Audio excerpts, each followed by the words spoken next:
Digital people. Hello friends, in the last video, I have tried my best to list out the best Raspberry Pi OS that is very useful for day-to-day life. But after I got my Raspberry Pi device and know about OS, what should be the next steps to start playing around?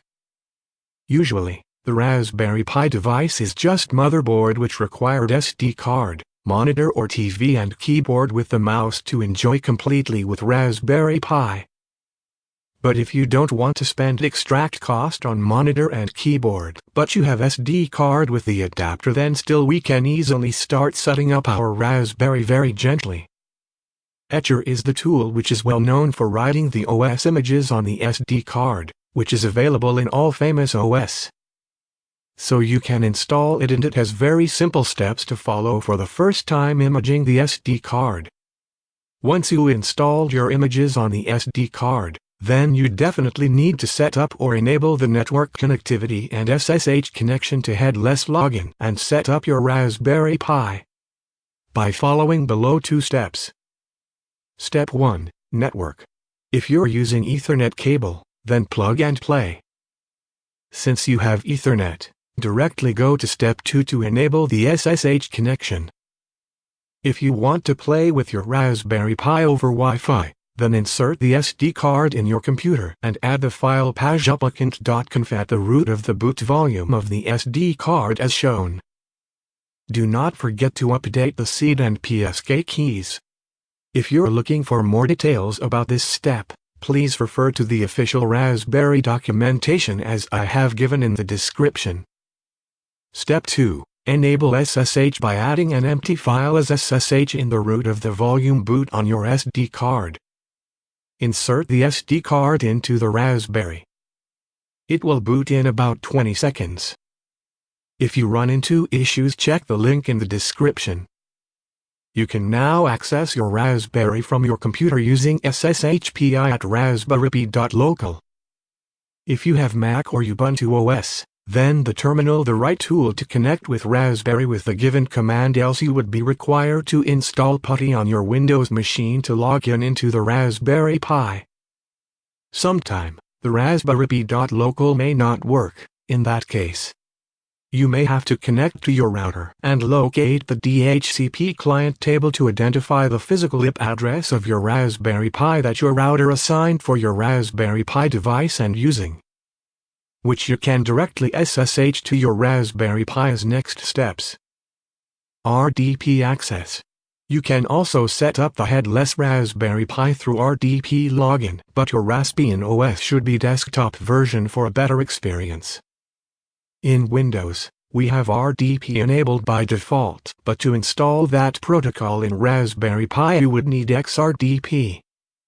The Raspbian desktop version already pre-installed with VNC server. However, most of the people prefer the RDP since Windows have it as default. Please follow the steps for xrdp installation in the description. Step 3. Static IP. In most of the system, the IP is always dynamic as it is our home router's decision to assign IP to MAC addresses based on the availability. However, sometimes it is necessary to set up the static IP for our devices when we want to install software that required the static IP configuration. You can follow the link in the description to know more and set up the static IP. Here is the simple setup to directly set up static IP. Run the command ifconfig to know which IP is currently assigned on your Eth0, Ethernet, or LAN 0 Wi-Fi, based on your choice as you chose on steps discussed previously. I would suggest using your current IP as your static IP as it is an easy option. Then you have to edit the dhcpcd.conf file which is located under etc. root directory as shown.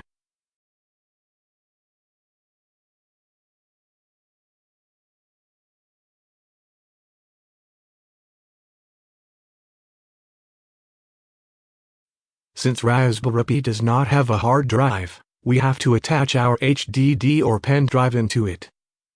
As with other computer devices, Raspberry also has plug and play option with HDD or pen drives.